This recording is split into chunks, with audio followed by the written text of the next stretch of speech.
OPS को लेकर मैं ये कह सकता हूँ कि ओपीएस अभी मैं कुछ और लोगों को भी देने की सोच रहा हूँ। और जब सरकार ने प्रतिबद्ध कर दिया तो एक ओपीएस तो दे दी है और इसमें कोई दो राय नहीं है। वो तो जब भारतीय जनता पार्टी ने जब आना है तो उसने कानून बना के भी वापस कर लेना है। ये तो मंशा चाहिए, मंशा कि हम हिमाचल के लोगों को ओपीएस देंगे, जीवन भर देंगे। क्योंकि ओपीएस का मेरा मकसद ये नहीं है कि मैंने कोई राजनीतिक लाभ उठाना था। मैं चाहता तो चुनावों के 1 साल पहले मैं ओपीएस दे देता। मैं पहली कैबिनेट में नहीं करता।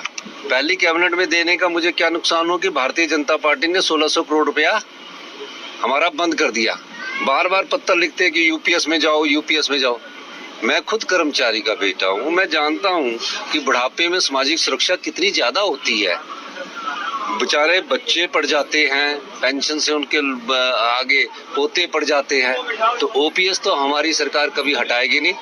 और किन कर्मचारियों को देनी है, अधिकारी को देनी है, मैं उस पर भी विचार करने की सोच रहा हूँ। सुन लिया ना दोस्तों, किस तरह से हिमाचल प्रदेश के मुख्यमंत्री सुखविंदर सिंह सुक्खू ने साफ कर दिया कि हम कुछ और लोगों को ओपीएस बहाल करना चाहते हैं।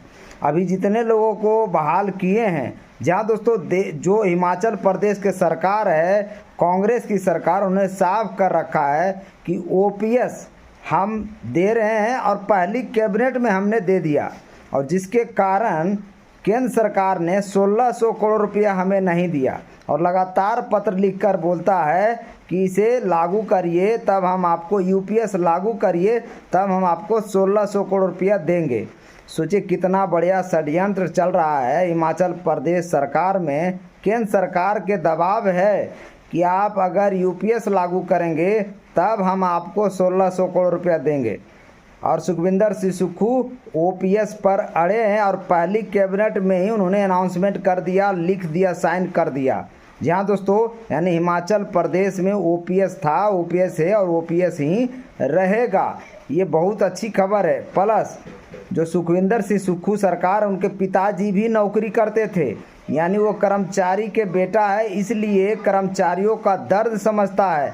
भाजपा वाले घंटा समझेंगे इनका दर्द, ये साफ क्लियर है। भाजपा वाले सिर्फ बोलते हैं, करते नहीं हैं। यहाँ दोस्तों उनके मन में खोट है। और लगातार अभी कुछ दिन पहले जेपी नड्डा शिमला में बोलकर आए कि हम यूपीएस के स्टैंड ले रहे हैं, यूपीएस पर हम अडिग हैं। तो आपको बता दें, हिमाचल प्रदेश में 2.5 लाख कर्मचारी है और प्रत्येक घर में एक नौकरी है और उसका 5 परिवार। आपको ज़िंदगी में कभी वोट नहीं देगा। एकदम क्लियर लिख के ले लीजिए सादा पेज पर। इसलिए यहाँ पर जो जयराम ठाकुर हैं, उनको ना निगलने में बन रहा है, ना ही उगलने में बन रहा है। ओपीएस एक ऐसा मुद्दा बन गया है कि ओपीएस उनको भी बहाल करना पड़ेगा, तभी जाकर वो सत्ता में आएंगे। नहीं तो लगातार सुखविंदर सिंह सुक्खू सत्ता में बने रहेंगे, क्योंकि सुखविंदर सुक्खू का राजनीति लाभ उठाना नहीं है। वो लगातार यही बात पर अडिग हैं कि बुढ़ापे में सामाजिक सुरक्षा और आर्थिक सुरक्षा, सम्मान और सुरक्षा अति आवश्यक है। और इसीलिए ज़रूरी है, क्योंकि उसे अपने पुत्र को भी शिक्षा देता है, अपने पोते को भी शिक्षा देता है। अगर एक भी कर्मचारी नौकरी करता है तो अपने पूरे परिवार को, खानदान को शिक्षित करता है। ये भी बहुत बड़ा पॉइंट है दोस्तों।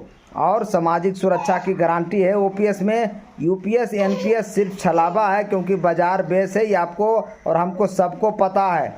और देश में यही लोग चाहता है। अभी कुछ दिन पहले बंगाल में भी चुनाव हुआ था, जहां पर 6ठा वेतन आयोग ममता बनर्जी दे रही थी। अब बीजेपी सरकार अनाउंसमेंट किया 45 दिन के अंदर हम 7वां वेतन आयोग लागू करेंगे। वो 7वां वेतन आयोग अभी बंगाल में लागू हुआ है। अब हिमाचल प्रदेश में जिस तरह से सुखविंदर सिंह सुक्खू लगातार ओपीएस के लिए स्टैंड ले रहे हैं, पूरे देश में एक भी सीएम ऐसा नहीं है जो ओपीएस के लिए स्टैंड ले रहा है। तो इसीलिए कहते हैं लगातार मांग करते रहिए, ओपीएस का डंका बजाते रहिए। आपको बता दें, ये रंगा सियार कुछ लोग बैठे हुए हैं जो ओपीएस देना नहीं चाहते हैं। वो सिर्फ रंग बदलते हैं, उनका आपको चेहरा पहचानना पड़ेगा। और जो लोग ओपीएस दे रहे हैं उनके साथ रहना पड़ेगा।